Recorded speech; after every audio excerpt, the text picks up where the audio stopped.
The sound of chains clashing in a South African courtroom echoes far beyond its walls. It is not only Julius Malema, the fiery leader of the economic freedom fighters, who stands on trial. It is the very idea that black South Africans can still demand the land that was taken from them. Inside that room, under the cold light of cameras and the heavy silence of history, one man's fate has become a mirror for a continent's unfinished revolution. For 7 long years, prosecutors have circled him like vultures, accusing him of firing a weapon at a rally. But to millions of his supporters, this was never about a firearm. It was about fear, the fear of a man who dares to speak truths that still make the powerful tremble. The fear of a leader who says that the soil beneath Africa's feet belongs first to its children, not to the heirs of empire. January 23rd approaches the day of judgment. A conviction could mean 15 years in prison and his expulsion from parliament. But for many, this is not justice being served. It is justice being used. Used to silence a voice, to cripple a movement, to remind Africa that rebellion still carries a price. From Mandela branded a terrorist to Sankara gunned down for dreaming of true independence, the story feels hauntingly familiar. And as Malema faces his sentence, many ask the same question: will he survive this storm, or become the next name in Africa's long list of silenced freedom fighters? And if he falls, what happens to those who look to him and to Burkina Faso's Ibrahim Traoré as proof that courage can still defeat empires? Brothers, sisters, elders, stay with me until the end, because this is not just South Africa's fight. This is Africa's fight. Please share if you believe defending Julius Malema and President Ibrahim Traoré is defending Africa's future. Subscribe if you believe that truth is more important than the headlines.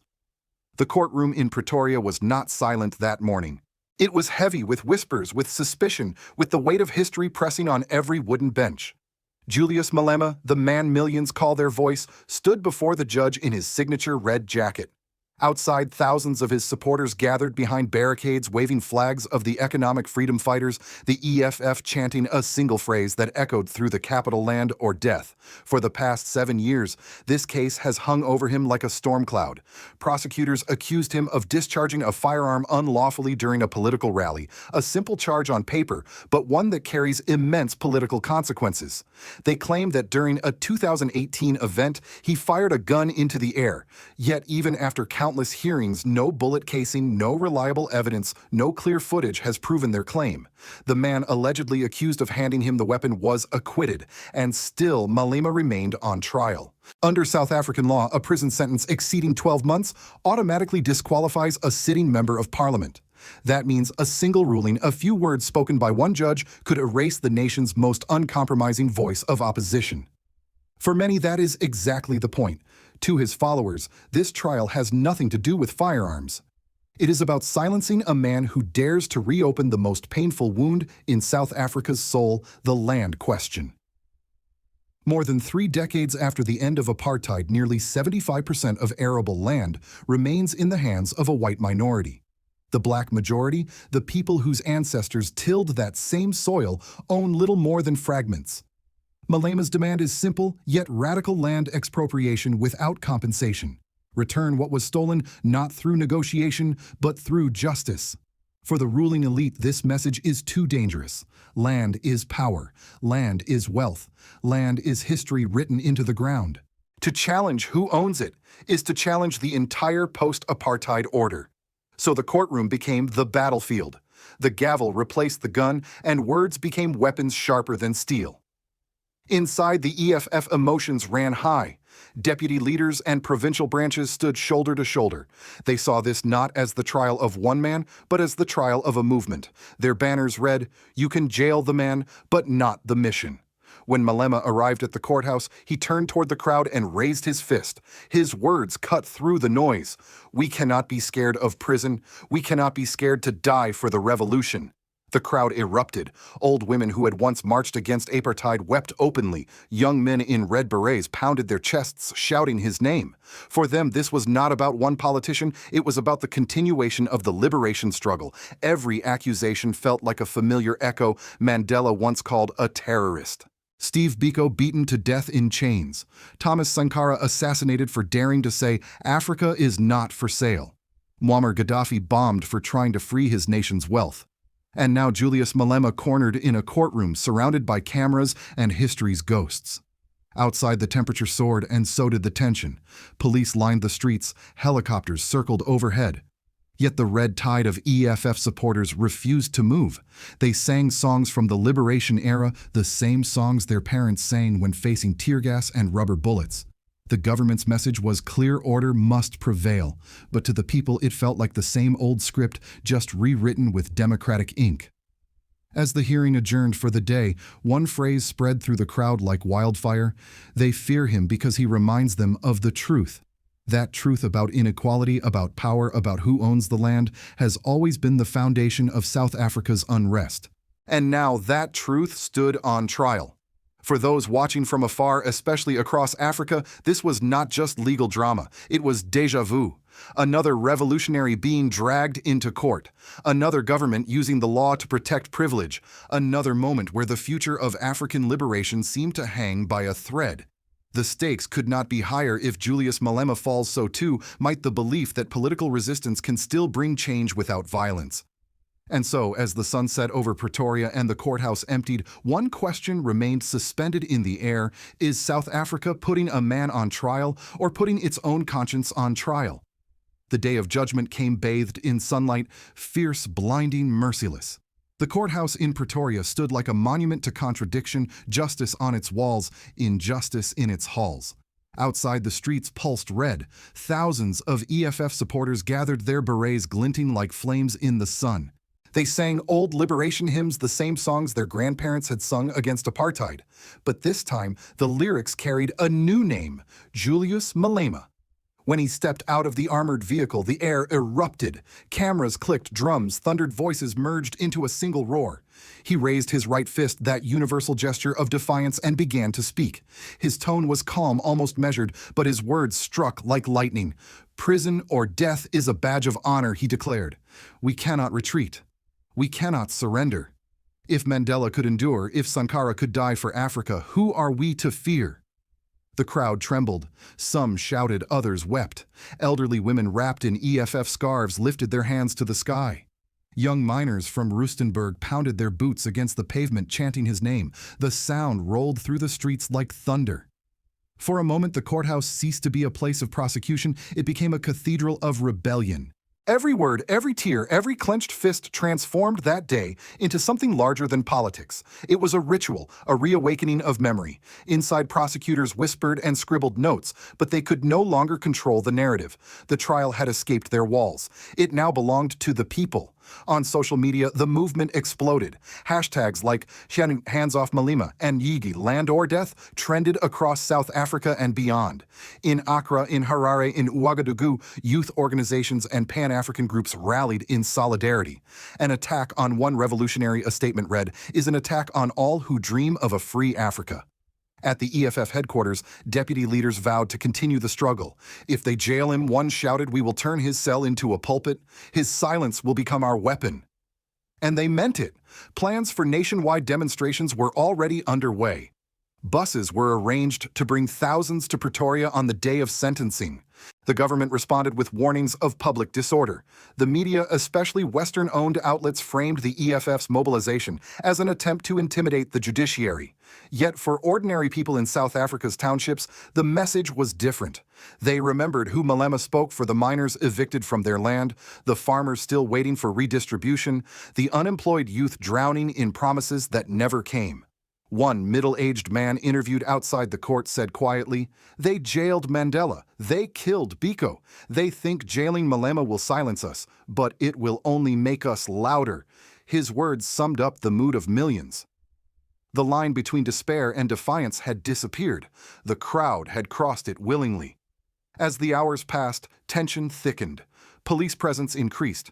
Helicopters hovered low, their blades slicing the air like warnings. But when Malema's car left the courthouse escorted by sirens, the people refused to move. Instead, they followed, singing, waving flags, and shouting slogans into the sky. By sunset, Pretoria had turned into a sea of red. Journalists described it as unprecedented. But for those in the streets, it felt like destiny. A young woman standing on a lamppost shouted, "This is not just a trial. This is history repeating itself." Her words carried across the crowd, merging with chants of Amandla Awethu, power to the people. Even beyond South Africa, the ripples were spreading. In Burkina Faso, President Ibrahim Traoré's name began appearing on placards beside Malema's. From Ouagadougou to Pretoria, one banner read, "They fear our courage, not our crimes." The symbolism was undeniable. Two young leaders from different corners of Africa, one in military fatigues, one in civilian red, both accused by global powers of the same sin, refusing to kneel. As night fell, fires burned in makeshift barrels, and protesters refused to disperse. The courthouse lights flickered in the distance like the eyes of empire watching, and through it all, Malema's final words of the day echoed in every heart. "They can put us in chains, but they cannot imprison the truth." That night, no one slept easily. For the ruling elite, it was the calm before what they feared most, a movement too vast to control. For the poor, it was a baptism of unity. For Africa, it was a reminder every generation must decide whether to bow or to rise. If Julius Malema is sentenced and removed from Parliament, the echo will not stop at the courthouse steps. It will travel through the streets of Johannesburg, down the dusty roads of Limpopo, into the rural villages where people still farm the land they do not own. It will reach the miners in Rustenburg, the street vendors in Soweto, the students in Cape Town, all those who see in him not a politician but a reflection of their unfulfilled freedom. The first impact will fall upon the economic freedom fighters, the movement Malema built from nothing but conviction and anger. Without its leader in Parliament, the EFF risks losing its sharpest weapon, his voice. He is not just a chairman. He is the fire that kept the movement alive. Yet history shows that when leaders of liberation are silenced, their causes rarely die. They evolve. They multiply. Inside EFF headquarters, strategists already speak of transforming the trial into a revolution of hearts. If they cage him, one official said they will create 1,000 Malemas. The idea is simple but powerful: turn imprisonment into martyrdom and martyrdom into momentum.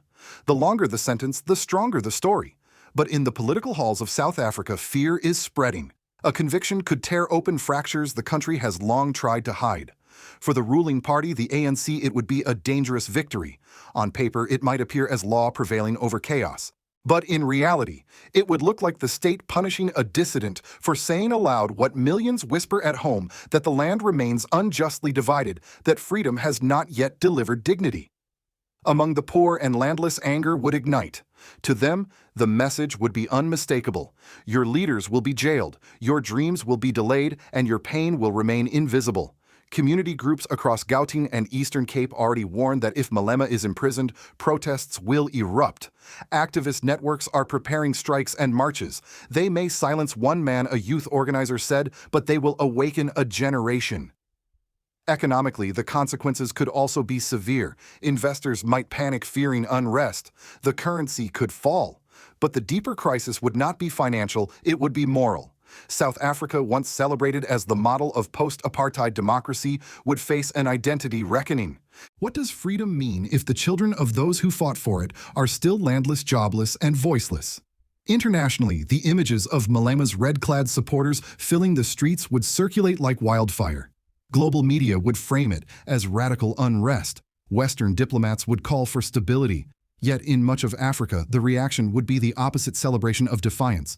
For many Pan-African thinkers, Malema's imprisonment would not mark the death of the movement, it would mark its resurrection. And beneath all the noise, something deeper would stir. Ordinary citizens, teachers, farmers, students would begin to question the very foundation of the state. They would remember that Mandela too was sentenced in a courtroom, that the chains of apartheid may have been loosened but never broken. If the ANC and the courts believe that removing Malema will restore calm, they misread the pulse of their own nation. His absence could fracture his movement, yes, but it could also forge unity among the oppressed. Labor unions, student councils, and church groups might rally under one message: if justice jails the truth, then justice itself must be questioned. By silencing him, the state risks reigniting the same forces it once unleashed to end apartheid. And if that happens, South Africa will not simply be debating land reform, it will be facing a moral uprising, one that no judge, no prison, no government can contain. From Washington to Brussels, from London to Paris, Julius Malema's trial is being watched not with concern for justice, but with calculation. To Western capitals, he is not just a South African politician. He is a spark, one that could ignite a continent. His speeches about land sovereignty and independence threaten the very architecture of global economics, the silent agreement that Africa should remain a supplier of raw materials, not a master of its own wealth. In Washington, policymakers recall the day former President Donald Trump asked, "Why is this man not jailed?" That single question revealed something deeper, a quiet consensus among global powers that voices like Malema's must be contained before they become contagious. Western media describe him as a radical populist, dangerous, unpredictable. But behind those words lies a simple fear that his defiance might inspire millions of Africans to demand more than charity, to demand control. Across the Atlantic, Europe's editorial pages echo the same sentiment. The Financial Times calls the trial a necessary moment for South Africa's democracy. CNN reports it as a test of the rule of law, yet neither mentions the glaring truth that the same voices who praise Malema's prosecution were silent when apartheid's crimes went unpunished. Justice, it seems, is always more comfortable when it protects power. Meanwhile, in Burkina Faso, President Ibrahim Traoré's name rises alongside Malema's in global conversation. Two men, two different paths, one in uniform, one in red, yet both defy the same empire. Western analysts label Traoré a dictator, but his people call him defender of sovereignty. He expelled foreign military bases, reclaimed gold mines, and challenged decades of dependency. To many Africans, Traoré and Malema are the twin symbols of a new chapter, a generation unafraid to speak the unspoken, that freedom cannot coexist with foreign control. Beyond Africa, the trial resonates across Latin America and Asia regions that know the language of intervention too well. From Caracas to Hanoi, leaders and citizens see a familiar pattern: court sanctions and democratic procedures used as weapons of empire. And within the African diaspora, in Harlem, in London, in Paris, a quieter realization spreads that Malema's defiance mirrors the unfinished work of Martin Luther King and Malcolm X. The struggle for dignity, it seems, is never local. It is global. So when the gavel falls in Pretoria, it will not only echo through South Africa, it will reverberate through every capital that once believed Africa would remain silent. Because this trial is no longer about a man. It is about whether the world is ready to face a truth it has long denied, that Africa is no longer asking for permission. History, it seems, is circling back. Once again, a courtroom stands where a battlefield used to be. Once again, a man is branded dangerous for daring to speak of freedom.